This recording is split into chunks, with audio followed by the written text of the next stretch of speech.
Vou transitando na tua cidade, vou transitando na humanidade. Venha, venha, venha.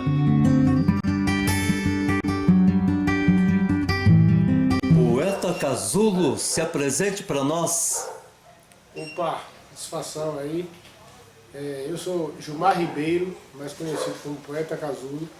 Esse alcunha de Casulo vem porque eu tenho os dreads, né?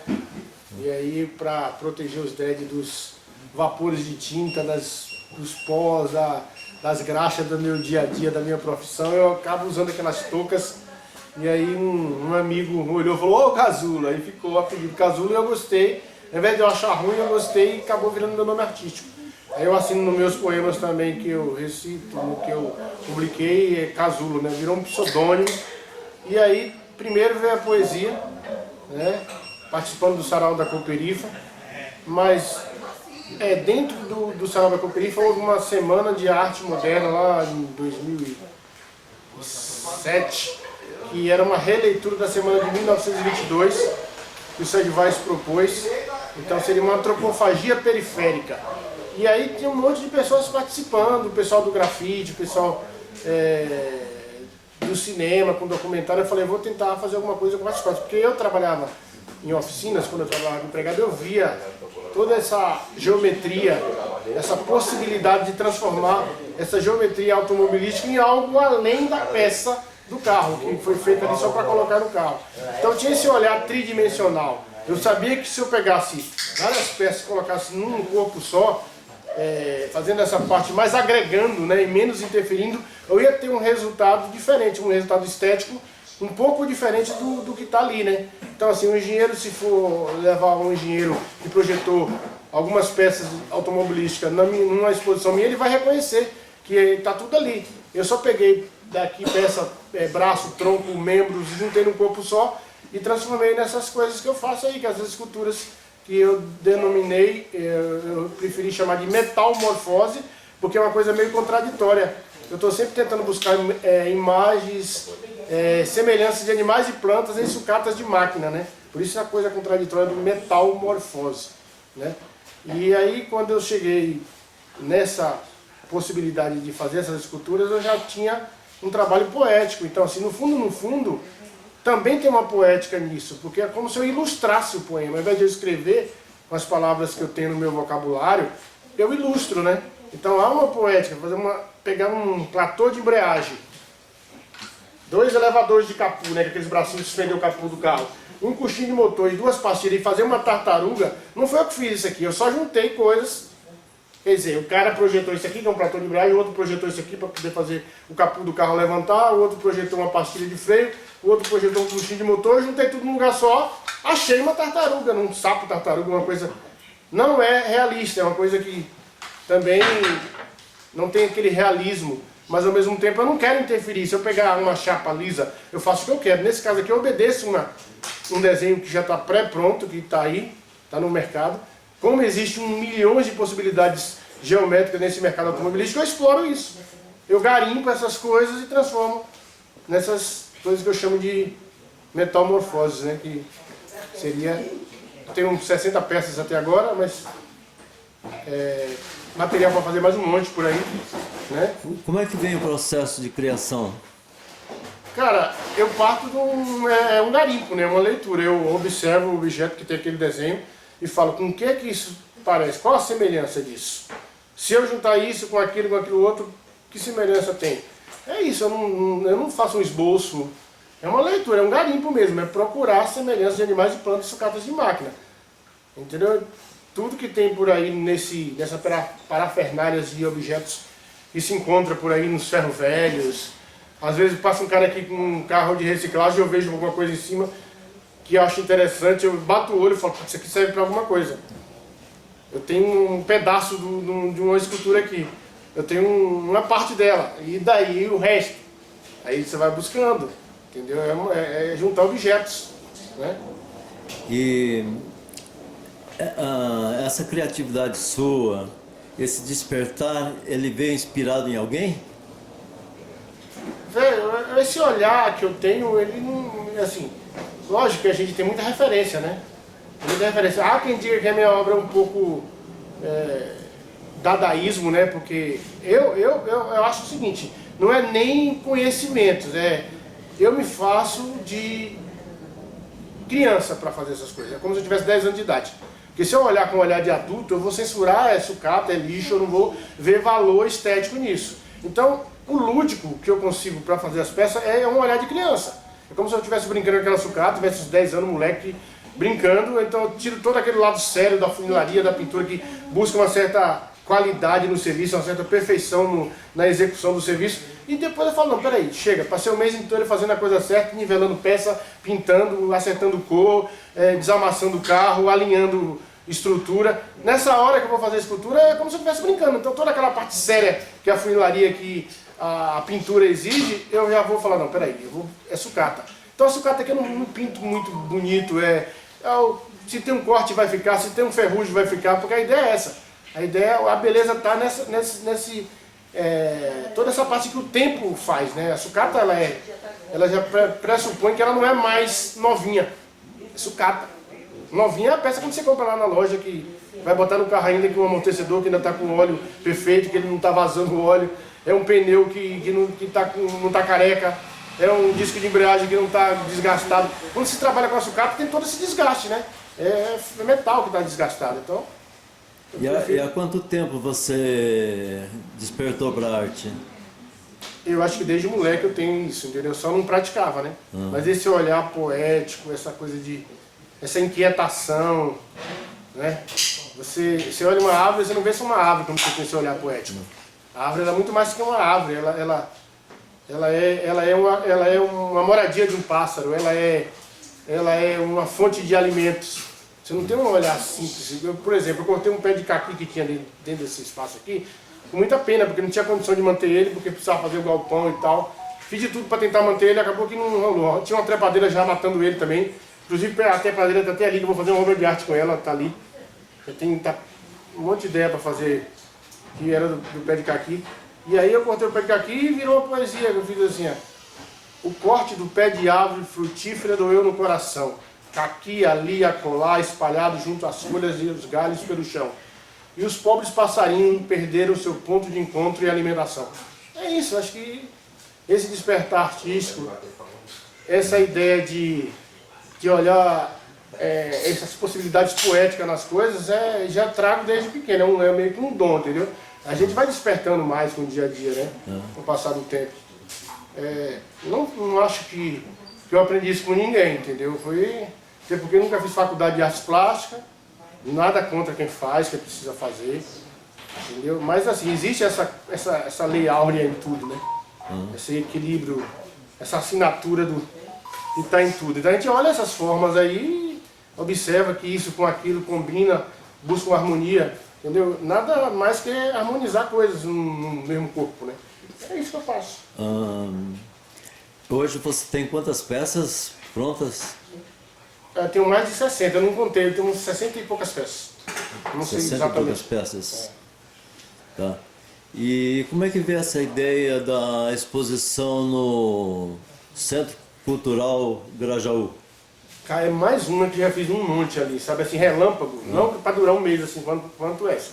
Mas assim, junto com a dona Maria Villani, que é a mãe do crioulo, eu levei muitas vezes, 10, 15 peças ali, no dia ali do evento. Tinha um sarau ali, a gente fazia o evento, acabava, eu recolhia tudo e trazia de volta. A primeira para durar um mês é essa, né, com o Alexandrino.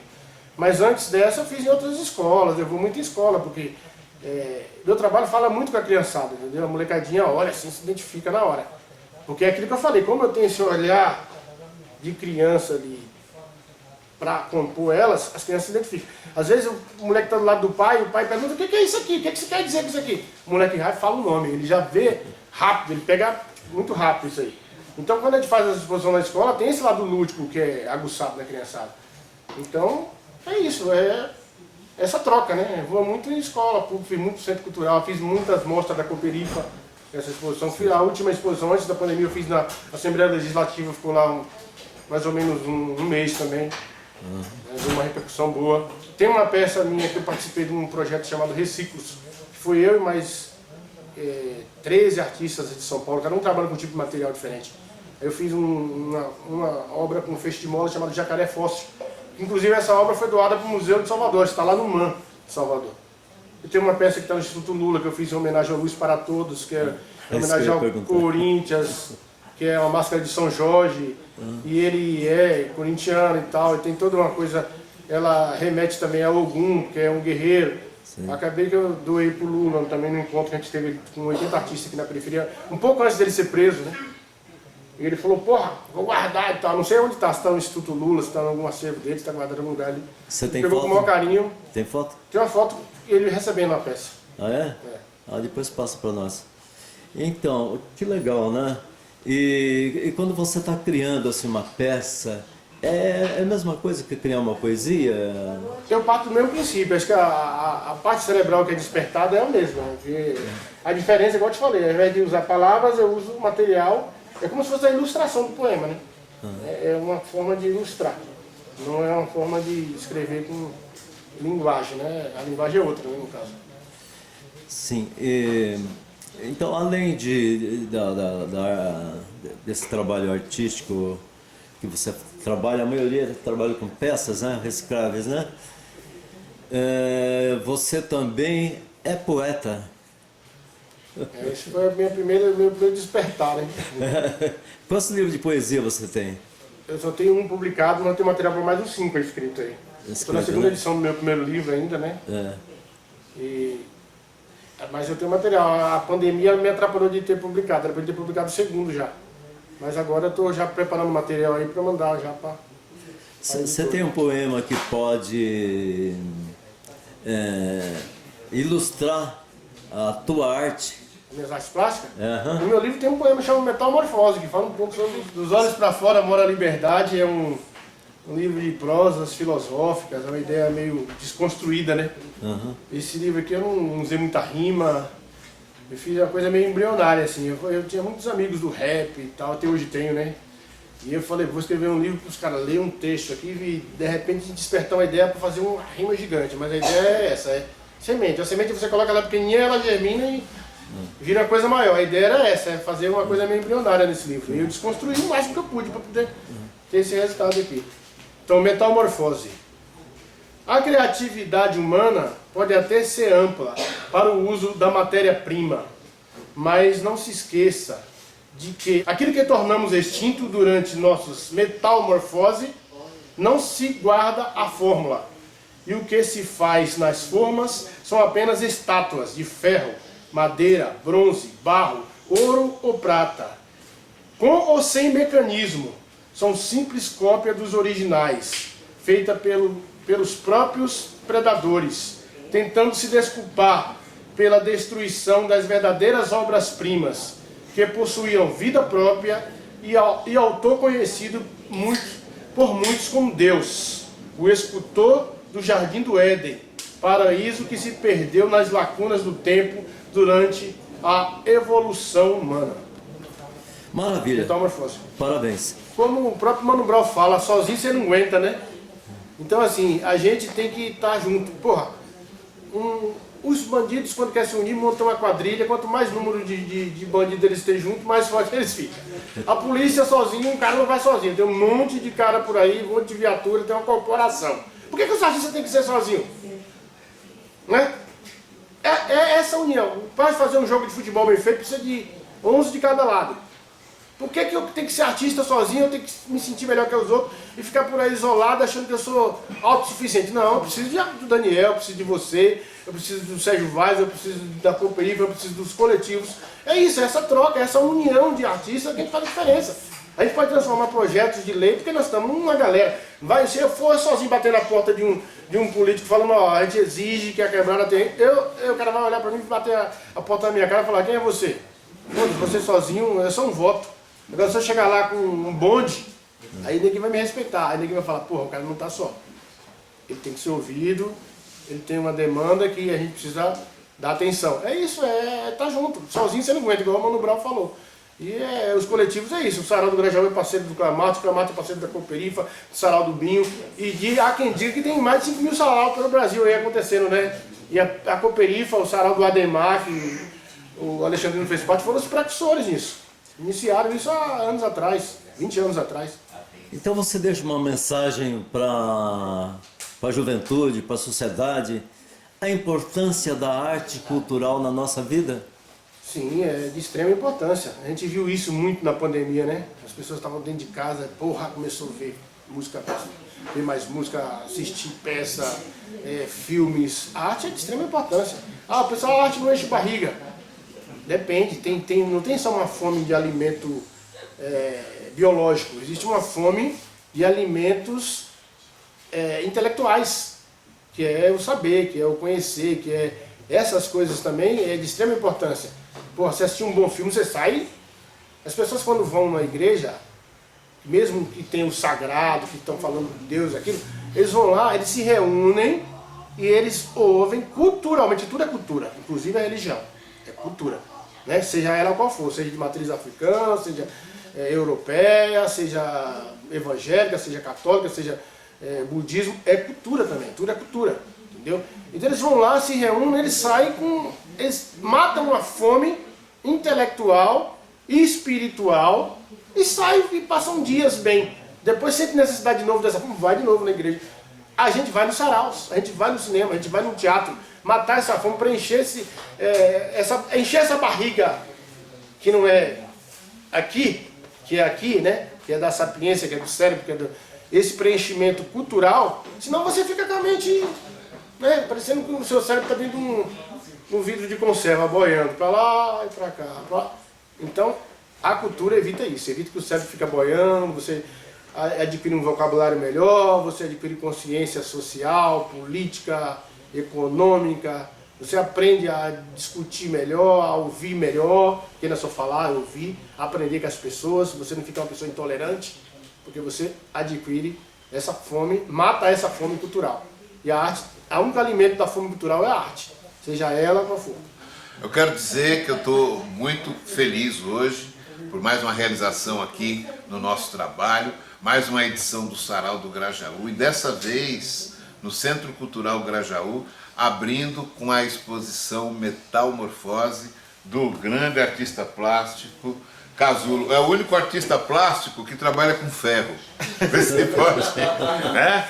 Que tem um trabalho, contraditório, né? Tem um trabalho belíssimo, né?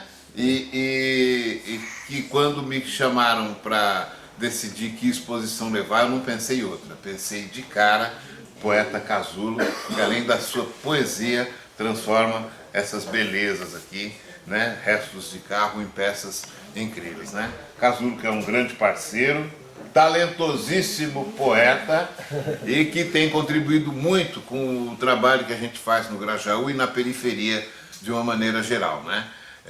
E a gente tem muito mais trabalho para fazer na rua, nas escolas, enfim. Muito obrigado, Casulo. Tamo junto. Eu agradeço. É nóis.